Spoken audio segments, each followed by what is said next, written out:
हो जाए तब शिफ्ट करेंगे। तो करीब 15 दिन बाद जब मजदूर काम कर रहे थे, डेरिक को उस घर से एक एनवेलप मिला। उसने उठाया, एक लेटर था उसमें। उसने लेटर को पढ़ना शुरू किया। जो खत लिखा गया था वो इंग्लिश में था, मैं उसको हिंदी में आपको बताता हूं कि उसमें लिखा क्या गया था।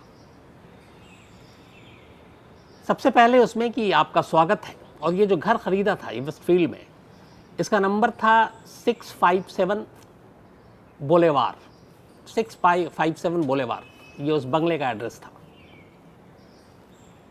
तो उस लेटर में जो लिखा हुआ था वो ये था, पहला लेटर था ये कि आपका बहुत बहुत वेलकम है हमारे नए पड़ोसी, और आप मुझे इजाज़त दीजिए तो मैं आपका वेलकम करूं। आप यहाँ तक आए कैसे? क्या 657 बुलेवार में मौजूद ताकत ने आपको यहाँ बुलाया है? 657 बुलेवार मेरे और मेरे परिवार के लिए सदियों से बेहद इम्पोर्टेंट रहा है, और अब इसके 110वें जन्मदिन पर मैं इसकी देख रेख करूँगा। मेरे दादा ने साल 1920 में इस घर को संभाला, उसकी देखरेख की। उसके बाद 1960 से 1960 से मेरे फादर ने इस घर की देखभाल की, उस पर नज़र रखी, और अब मेरा वक्त आया। दादा ने पहले कर लिया, पापा ने बाद में किया, और अब ये मेरी जिम्मेदारी है कि मैं अपने इस घर की, इस पुश्तैनी घर की देखभाल करूं। 657 बुलेवार से कई सौ गाड़ियां उसके नीचे से गुजरती हैं। हो सकता है मैं उनमें से एक हूं। आप जब भी खिड़की से नीचे देखेंगे आपको ये गाड़ियां दिखाई देंगी, और क्या पता उन्हीं किसी एक गाड़ी में मैं बैठा आपको देख रहा हूं, आपको नज़र आ रहा हूं। वहाँ चहलकदमी करते हुए आपको बहुत सारे लोग दिखाई देंगे, उन्हीं में से एक मैं हूं। ये लिखने के बाद आखिर में ख़त लिखने वाला अपना नाम नहीं लिखता है, एक साइन करता है, और वो था द वॉचर। ये पहला लेटर था। डेरिक ने लेटर पढ़ा, उसे लगा पता नहीं क्या है, उसे कोई ज़्यादा फिक्र नहीं हुई। उसने कहा पता नहीं किसी ने मजाक किया है, क्या किया। बात आई गई हो गई, काम चालू था।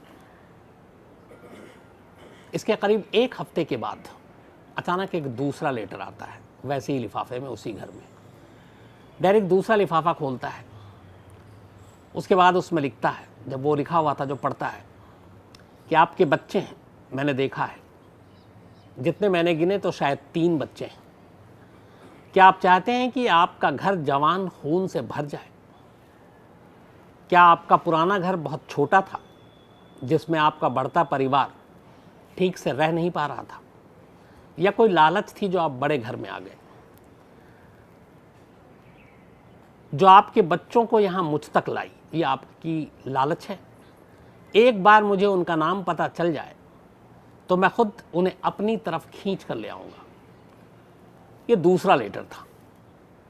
इस लेटर को पढ़ा तो अब थोड़ा सा पैनिक भी हुआ डेरिक कि क्या मामला है, क्यों लिख रहा है। इसके बाद उसी लेटर में नीचे लिखा हुआ था कि क्या बच्चे छोटे कमरे में सोएंगे और आप सेकंड फ्लोर पर सोएंगे, जिसके बेडरूम की खिड़कियां सीधे सड़क किनारे खुलती हैं। मुझे पता चल जाएगा जब भी आप इस घर में शिफ्ट होंगे, कब शिफ्ट हो रहे हैं आप। ये मेरी मदद करेगा जानने में कि कौन किस बेडरूम में सो रहा है जब आप यहाँ शिफ्ट कर जाएंगे, और इसके बाद मैं बाकी चीज़ें अच्छे से प्लान कर सकता हूँ। ये दूसरे लेटर में लिखा हुआ था। अब इस लेटर को पढ़ने के बाद डेरिक परेशान हुआ। उसने कहा कि पता नहीं क्या मामला है, और ये कौन है जो लेटर लिख रहा है। उसके बाद उसने जिस शख्स से ये घर खरीदा था उसके पास गया परेशानी में। उसने कहा कि मुझे ऐसे ऐसे 2 लेटर मिले हैं, और वो कह रहा है कि नीचे नाम पता नहीं, सिर्फ द वॉचर लिखा हुआ है, और एक तरह से इनडायरेक्टली धमकी दे रहा है, और उसे ये भी पता है मेरे घर में कितने बच्चे हैं, कौन कहाँ सोएगा, कब शिफ्ट करेंगे, और वो कह रहा है मैं आपको देखता रहूँगा। तो उस घर वाले ने कहा कि मैं 23 साल से इसी 657 बुलेवार में रह रहा हूँ, मुझे आज तक कोई लेटर नहीं मिला। फिर कहता है लेकिन 1 मिनट रुकिए, जब ये मैंने घर आपको बेचा और मैं उस घर से शिफ्ट होकर अपने नए घर में आया, उससे 2-4 दिन पहले मुझे एक ऐसा ही लेटर मिला, और उस लेटर में ये था कि आप क्यों जा रहे हो, आपको इस घर को छोड़ के नहीं जाना चाहिए, दूसरा कोई आएगा और उसमें तोड़ फोड़ करेगा। तो मुझे लगा कि ये सब बकवास है, तो मैंने उस लेटर को फेंक दिया। कहाँ फेंका मुझे ये भी याद नहीं। लेकिन अब पुराने मालिक को ये कि नए मालिक के पास भी लेटर आ रहा, तो उसने कहा कि ये कुछ गड़बड़ है। ये लोग वेस्टफील्ड पुलिस के पास पहुंचते हैं और कहते हैं कि हमें ऐसे ऐसे खत आ रहे हैं। पुलिस कहती है कि हो सकता है वेस्टफील्ड पुलिस कोई पड़ोसी हो जो तंग कर रहा है, आपको परेशान कर रहा हो, या कोई ऐसा जो नहीं चाहता कि आप यहाँ रहें, कोई ऐसा जो ख़रीदना चाहता था वो नहीं ख़रीद पाया, और इसीलिए ये सारी चीज़ें हो रही हैं। कोई बात नहीं, हम चेक करते हैं। अब उन्होंने, पुलिस ने जांच करनी शुरू की, पर कोई फ़ायदा नहीं, और कोई सुराग नहीं मिला कि इस लेटर को किसने लिखा, कहाँ से लिखा। अब उसके बाद पुलिस अपनी जांच कर रही, इसी दौरान में जुलाई के महीने में तीसरा खत आता है। वैसे ही लिफाफा एनवेलप बंद, लेटर को खोलते हैं डायरेक्ट। इसके बाद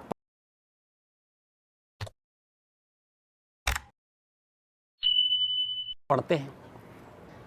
इस तीसरे लेटर में अभी ये हुआ कि 2 लेटर जब आ गया, तो डेरेक और उसके फैमिली ने अब ये कहा कि हम अभी शिफ्ट नहीं करेंगे जब तक इस ख़त का राज न खुल जाए, क्योंकि एक तरह से धमकी भी थी, तीनों बच्चों के खून की भी बात हो रही थी, तो एक डर भी था।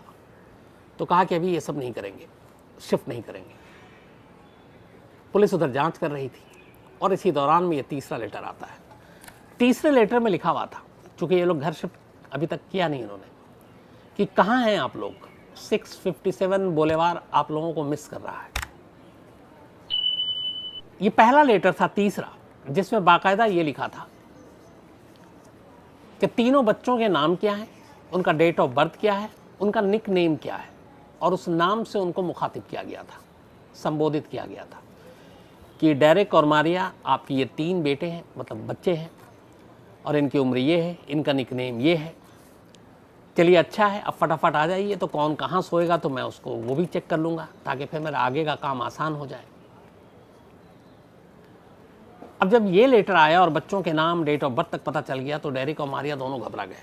उन्हें लगा कि ये मामला बहुत आगे बढ़ रहा है, इधर घर भी शिफ्ट करना वो डिले कर रहे हैं। इस दौरान में इसी खत में ये भी लिखा था कि आप 110 साल पुराने मेरे इस घर को जिस तरीके से था आपने तोड़ फोड़ करने की कोशिश की, तो इसका अंजाम बुरा होगा।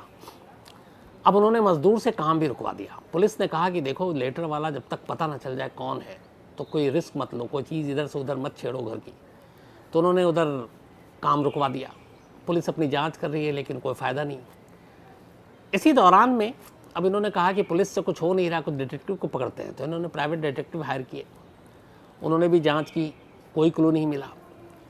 अब चूँकि इंश्योरेंस कंपनी में बड़े ओहदे पर था डेरेक, फिर इसने अपने सोर्स के ज़रिए, और 1.4 मिलियन की एक प्रॉपर्टी है, उस प्रॉपर्टी को लेके सारी चीज़ें हो रही हैं। इधर पुलिस के ज़रिए मीडिया में खबर आ गई, तो सारी बातें फैल रही हैं। तो मामला फिर ये हुआ कि चलो FBI जांच करेगी इसकी, कि आखिर इसके पीछे है कौन, क्योंकि ये सीधा सीधा थ्रेट था एक फैमिली के ऊपर, 5 लोगों की जान का सवाल था। अब FBI ने इस मामले की जांच शुरू की, सारे लेटर पढ़े, सारी चीज़ें देखी, लेकिन कौन लेटर भेज रहा है, यहाँ तक कि उस घर के बाहर, चूँकि उसने कहा सैकड़ों गाड़ियाँ गुजरती हैं, मैं किसी भी गाड़ी में बैठा हो सकता हूँ, बहुत सारे लोग पैदल चहलकदमी करते हैं, मैं उनमें से कोई भी हो सकता हूँ जो चल रहा हो पैदल।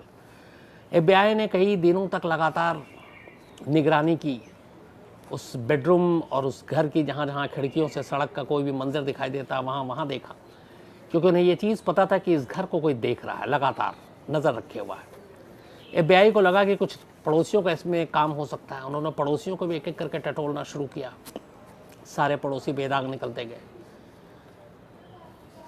फिर इसके ज़रिए एक फॉरेंसिक टीम को भी इसमें इन्वॉल्व किया गया। जो लिफाफा आ रहा था वो लिफाफा बंद था, तो पता चला कि जो उसका सलाइवा होता है, जिससे लिफाफा को सील किया गया, उसको चेक कराओ DNA के ज़रिए। तो उस DNA को जब कराया गया तो पता चला कि ये किसी महिला का सलाइवा है, किसी विमेन का, जिसको उसने सील किया था लिफाफे को। अब वो लेडी कौन हो सकती है? आसपास में कुछ नेबर्स ऐसे थे जिनके ऊपर डाउट था कि हो सकता है उनको इस नए पड़ोसी से तो कोई दिक्कत हो। उन सबको चेक किया गया, पता चला बिल्कुल नहीं है। हैंडराइटिंग को फिर एक्सपर्ट्स को बुलाया गया। हैंडराइटिंग एक्सपर्ट्स ने सारे वो लेटर को चेक किए, जितने भी नेबर थे उन सब के हैंडराइटिंग को मिलान कराया, कोई फ़ायदा नहीं हुआ, कोई क्लू, कोई सुराग ही नहीं मिल रहा है। अब जब FBI, detective, local police, forensic, handwriting expert सब नाकाम हो गए, तो इधर डेरेक और मारिया को ये लग रहा है कि इस घर में शिफ्ट करें कि ना करें। वक्त बीत भी रहा है। फिर उन्होंने तय किया कि अपने बच्चों की खातिर वो उस घर में नहीं जाएंगे। फिर डेरेक को लगा कि अब इस घर में जाना नहीं, एक काम करते हैं, इस घर को बेच देते हैं, बेचने के बाद किसी नए जगह पे घर ले लेंगे जहाँ ऐसी कोई चीज़ ना हो। उन्होंने उसको ऑक्शन के लिए, घर को बेचने के लिए सारे वो लगा दिया।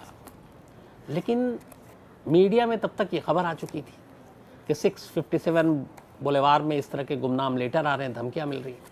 अब कोई ख़रीदार नहीं मिल रहा है।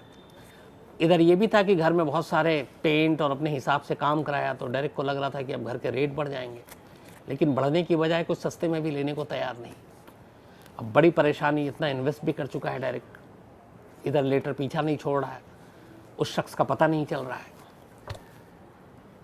करते करते 2014 से 15-16 आ गया, न घर बिका, न उस लेटर वाले का कोई सुराग मिला, न तीसरे लेटर के बाद चौथा लेटर मिला।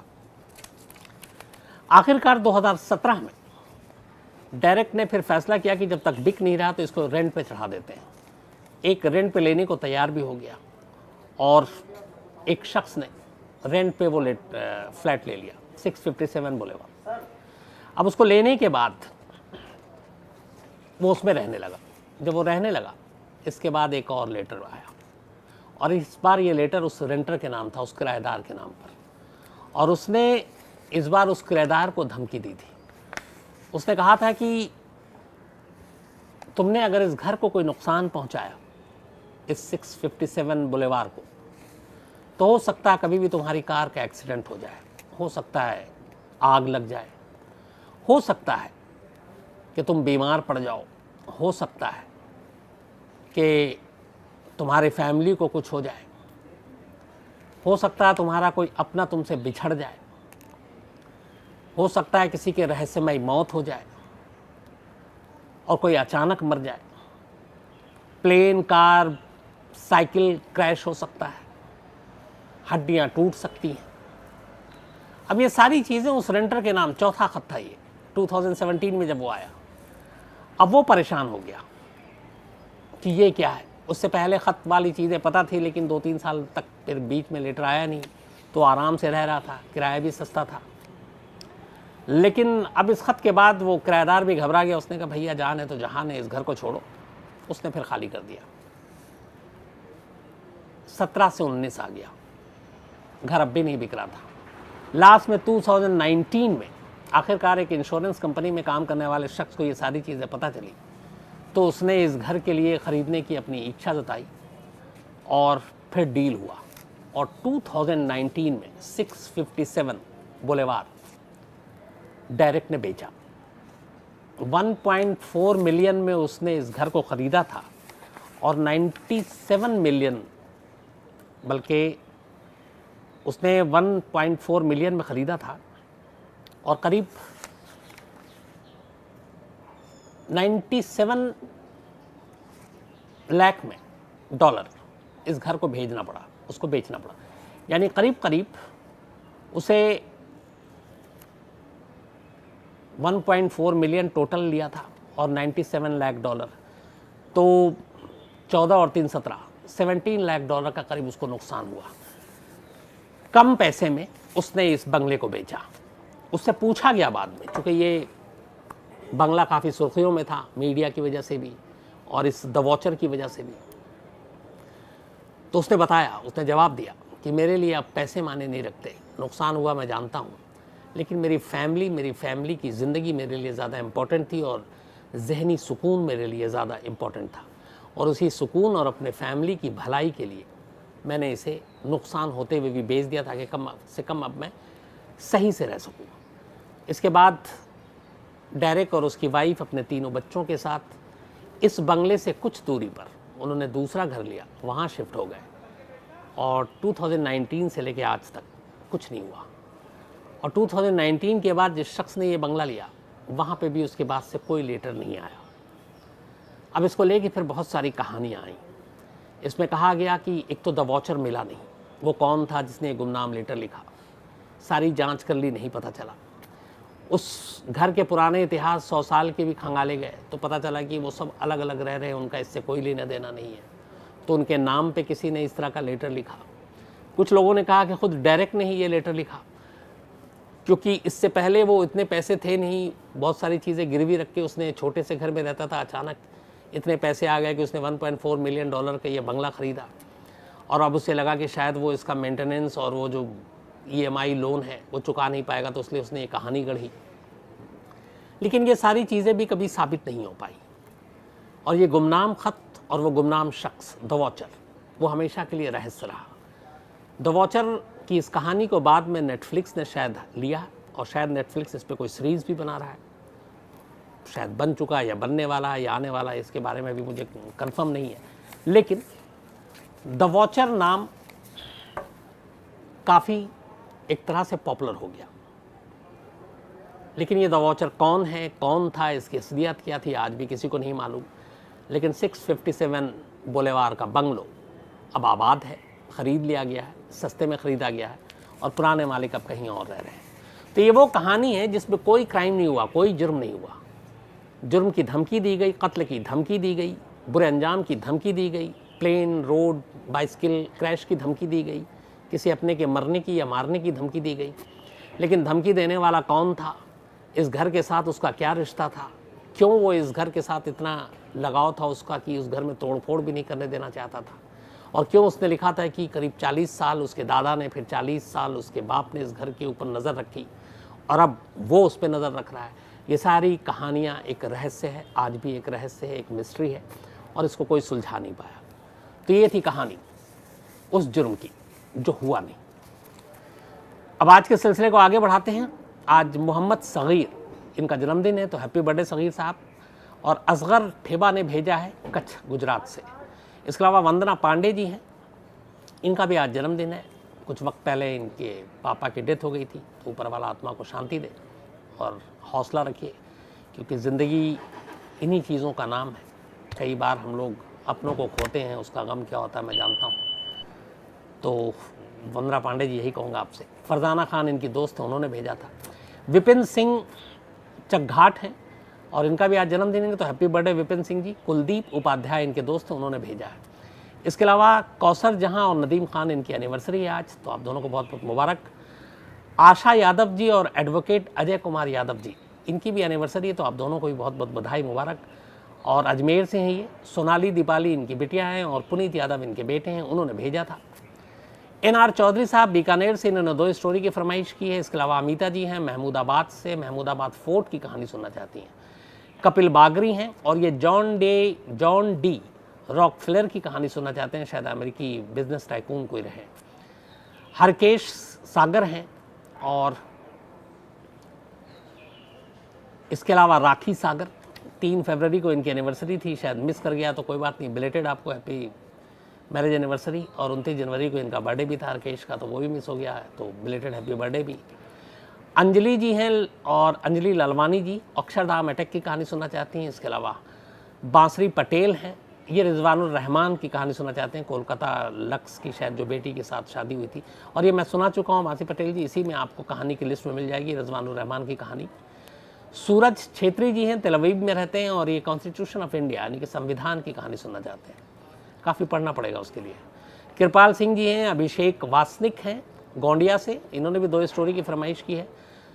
समित आर रोमिलिया है सूरत से, ये वहाँ के शेयर बाज़ार को लेके इन्होंने लिखा, बहुत सारे लोग बैठे बैठे पैसे कमाना चाहते हैं, उस पर बर्बाद हो रहे हैं, उस पर कुछ कहानी सुनाइए, बताइए, मैं ज़रूर उस पर रिसर्च करके बताता हूँ।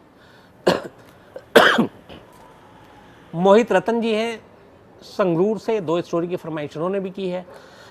इसके अलावा रंजीत सिंह जी हैं।